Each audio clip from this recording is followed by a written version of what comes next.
जी बिल्कुल। मैं आपको देव अपराध क्षमापण स्त्रोत के बारे में आज मैं उसका पूरा उच्चारण करके आपको समझाने का प्रयास कर रहा हूँ कि हमने 9 दिवस में जो भी हमसे पूजा पाठ में, चूँकि मनुष्य हैं और मनुष्य का स्वभाव है गलती करना, तो हमसे जाने अनजाने में कुछ न कुछ गलतियाँ अवश्य हो गई होंगी। यदि इस देव अपराध क्षमापण स्त्रोत का आप पाठ कर लें, संस्कृत और हिंदी दोनों में मैं आपको समझाऊंगा, आप उच्चारण को भी समझने की कोशिश कीजिएगा। निश्चित तौर पे माँ प्रसन्न होकर आपके सभी कष्टों को, आपके दारिद्र्य को दूर करती है। सुनते जाइएगा।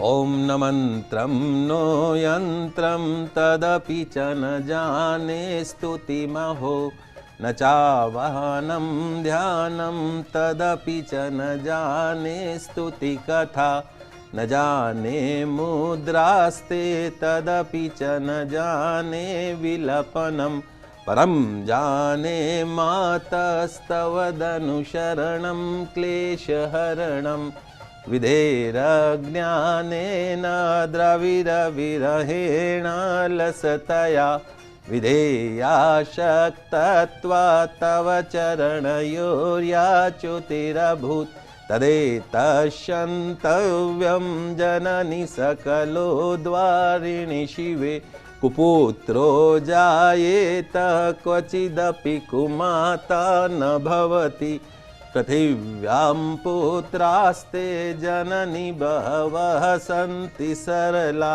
परं तेषां मध्ये विरलतरलोऽहं तव सुता, मदीयोऽयं त्यागसमुचितमिदं नो तव शिवे, कुपुत्रो जायेत क्वचिदपि कुमाता न भवति, जगन्मातर्मातस्तव चरणसेवा न रचिता, न वा दत्तं देवी द्रविणमपि भूयस्तव मया, तथापि त्वं स्नेहं मयि निरुपमं यः प्रकुरुषे, कुपुत्रो जायेत क्वचिदपि कुमाता न भवति, परित्यक्ता देवा विविधविधसेवाकुलतया, मया पञ्चाशीतेरधिकमपनीते तु वयसि,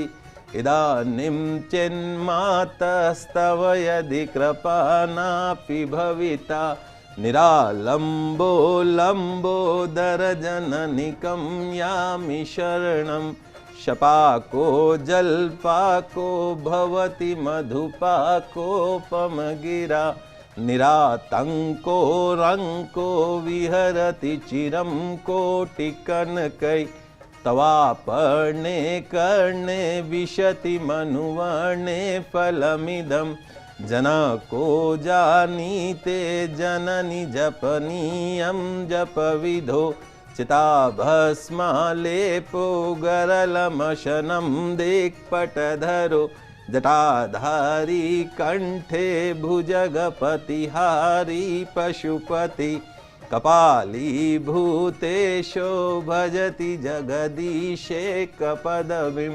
भवानी तत्पाणि ग्रहण परिपाटी फलमिदं, न मोक्षाकांक्षा भव विभव वाञ्छापि च न मयि, न विज्ञानापेक्षा शशिमुखि सुखेच्छापि न पुनः, अतः स्वां संयाचे जननि जननं यातु मम वै, मृडानि रुद्राणि शिव शिव भवानीति जपत, ओम नारादिता सेविना विविधोपचारै, किं वृक्ष चिंतन परन कथम बचो भी, श्यामे उत्तमे विधि किंचन मह्ये नाथे, धत्से कपाचिदमं परम तवेव, आपस्सु मग्न स्मरं तदीयं, करोमि दुर्गे करुणार्वेशी नेच्छत्वं, मम भावयेथा शुद्धार्थुषार्था जनिनं स्मरन्ति, जगदं विचिन्तमन्ति किं परिपूर्णा करुणास्ति चेन्मयि, अपराध परंपरा परम नहीं माता,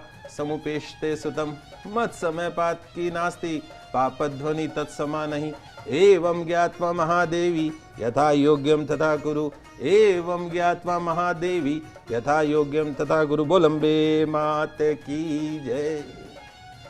तो ये जो है ये देव अपराध क्षमा। हम तो बच्चे हैं, पुत्र कपूत हो सकता है लेकिन माता कभी कुमाता नहीं हो सकती। इसी आराधना को ध्यान में रख के ये क्षमा स्तोत्र है, यदि आप इसका पाठ कर लें तो निश्चित तौर पे आपकी सारी दरिद्रता दूर होती है, आपकी सारी मनोकामना पूर्ण होती है। यहाँ पर लेते हैं एक छोटा सा ब्रेक। ब्रेक के बाद भी ये चर्चा जारी रखेंगे, कहीं मत जाइएगा।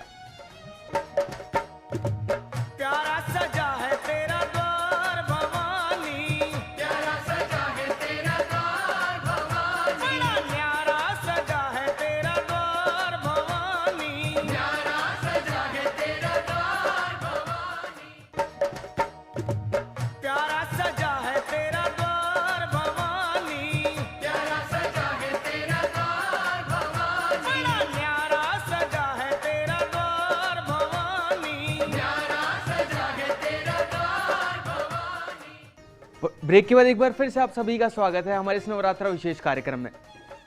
पंडित जी, देव क्षमा मंत्र जो अभी आपने बताया हमें, उसका अर्थ जानना चाहेंगे हम आपसे।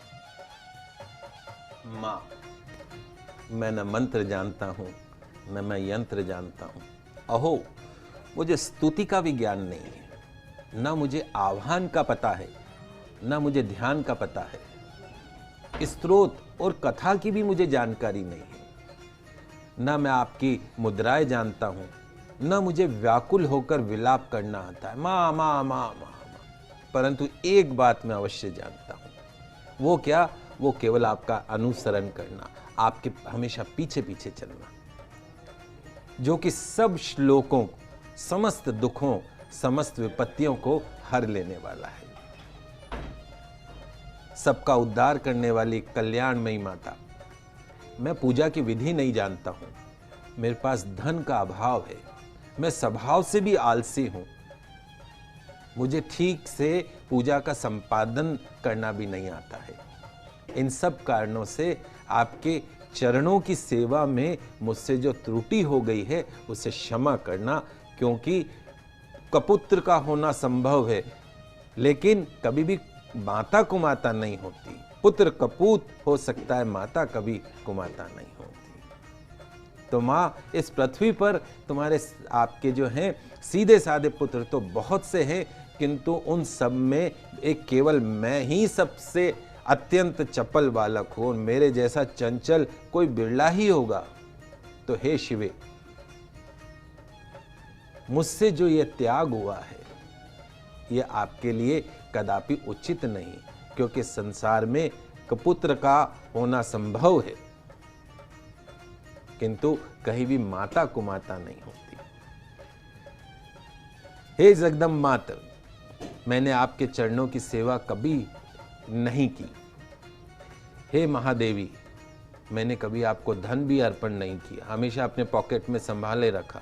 मंदिर गया तो 1 रुपए चढ़ाया, जेब में 100 रुपए थे लेकिन मैंने 1 रुपए ही चढ़ाया।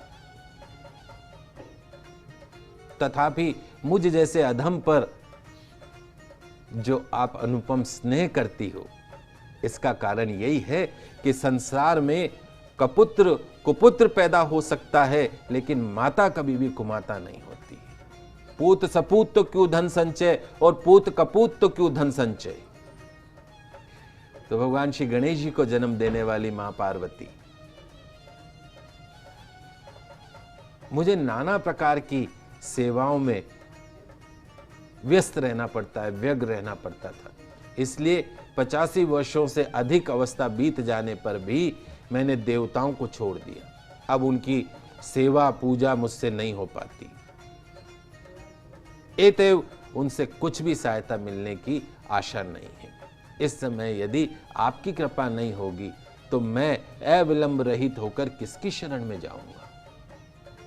तो हे माता अर्पणा, आपके मंत्र का एक अक्षर भी कान में पड़ जाए तो उसका फल यह होता है कि मूर्ख चंडाल भी मधुपाक के समान मधुर वाणी का उच्चारण करने वाला उत्तम वक्ता हो जाता है। दीन मनुष्य भी करोड़ों स्वर्ण मुद्राओं से संपन्न होकर चिरकाल तक निर्भय विहार करता रहता है। जब मंत्र के एक अक्षर के श्रवण का ऐसा फल है तो जो लोग विधि पूर्वक जप में लगे रहते हैं उनके जप से प्राप्त होने वाले उत्तम फल कैसा होगा, इसको कौन मनुष्य समझ सकता है। तो हे भवानी, जो अपने अंगों में चिता की राख भभूत लपेटे रहते हैं, जिनका विष ही भोजन है, जो दिगंबरधारी नग्न रहने वाले हैं, मस्तक पर जिनके जटा है, कंठ में नागराज वासुकी के हार के रूप में धारण करते हैं, जिनके हाथ में कपाल है, भिक्षा पात्र शोभा पाता हो, ऐसे भूतनाथ पशुपति भी जो एकदम जगदीश की पदवी धारण करते हैं, इसका क्या कारण है? ये महत्व उन्हें कैसे मिला? यह केवल आपके पाणी ग्रहण की परिपाटी का फल है। आपने भगवान शिव के साथ विवाह किया तो उन्हें शिव का दर्जा प्राप्त हुआ। आपका नाम पार्वती होने से भगवान शिव का महत्व बढ़ गया। तो मुख में चंद्रमा की शोभा धारण करने वाली हे मां, मुझे मोक्ष की इच्छा नहीं है, संसार के वैभव की भी अभिलाषा नहीं है, न ही विज्ञान की अपेक्षा है, न ही सुख की आकांक्षा है। आपसे मेरी केवल एक ही याचना है कि मेरा जन्म मृडानी, रुद्राणी, शिव, शिव भवानी इन नामों का जप करते हुए बीत जाए। तो हे मां श्यामा, नाना प्रकार की पूजन प्रकार की सामग्रियों से कभी विधि पूर्वक आपकी आराधना मुझसे हो न सकी। सदा कठोर भाव का चिंतन करने वाली मेरी वाणी ने कौन से अपराध नहीं किए हैं मां, फिर भी आप स्वयं ही यत्न करके मुझ अनाथ पर जो किंचित कृपा दृष्टि रखती हो मां, वह आपके ही योग्य है। आपकी जैसी दयामयी माता ही मेरे जैसे कुपूत को